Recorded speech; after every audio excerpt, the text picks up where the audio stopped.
Hello!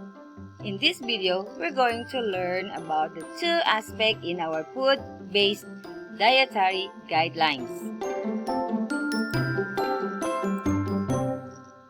In 1998, the Ministry of Public Health and some universities designed our own food-based dietary guidelines. These guidelines assist people in making good dietary choices for the promotion of well-being and disease prevention. There are two aspects in our food-based dietary guidelines, namely the qualitative and the quantitative aspects. In the qualitative aspect, there are 9 guidelines for thighs and age 6 and above.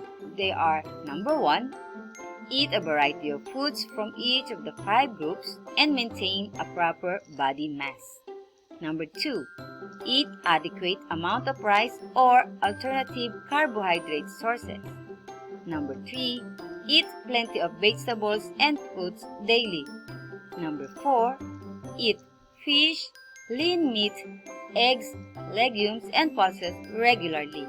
Number 5, drink sufficient milk every day. Number 6, choose a diet that is moderate in total fats. Number 7, avoid excessive intake of sweet and salty foods. Number 8, eat clean and safe foods. And number 9, avoid or reduce the consumption of alcoholic beverages. In the qualitative aspect, the nutrition plug is used to suggest a range of daily serving for each group of food. The food at the top of this plug should be eaten the most, while the food at the bottom should be eaten the least. Body Mass Index or BMI is used to determine the appropriate mass for a person of a certain age and height. BMI is obtained from a person's mass and height. It is calculated using the following formula. BMI equals to mass per kilogram over height times height in the meter unit. For example, if your mass is 40 kilogram and your height is 1.4 meter, then your BMI is 20.4.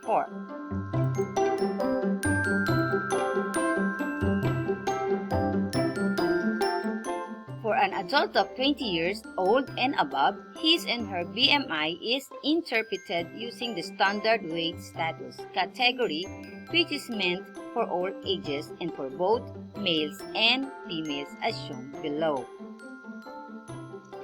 So here are the BMI, and in this column, the weight status category. So below 18.5 is underweight, 18.5 to 24.9 is normal, 25 to 29.9 is overweight, and 30 and above is an obese.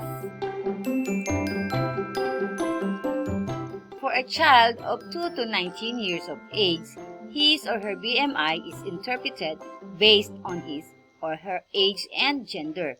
His or her BMI is plotted on the BMI for age growth charts to obtain a percentile range. The percentile range shows the relative positions of the child's status with other children. Below is the table showing the BMI for age status category and the corresponding percentiles. So in this column, the percentile range, and in this column, the weight status category.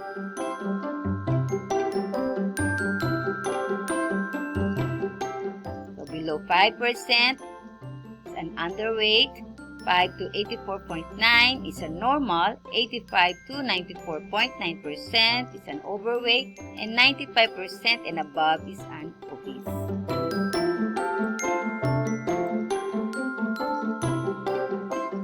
Okay, here is an example of how samples of BMI numbers are interpreted for a 13 years old boy.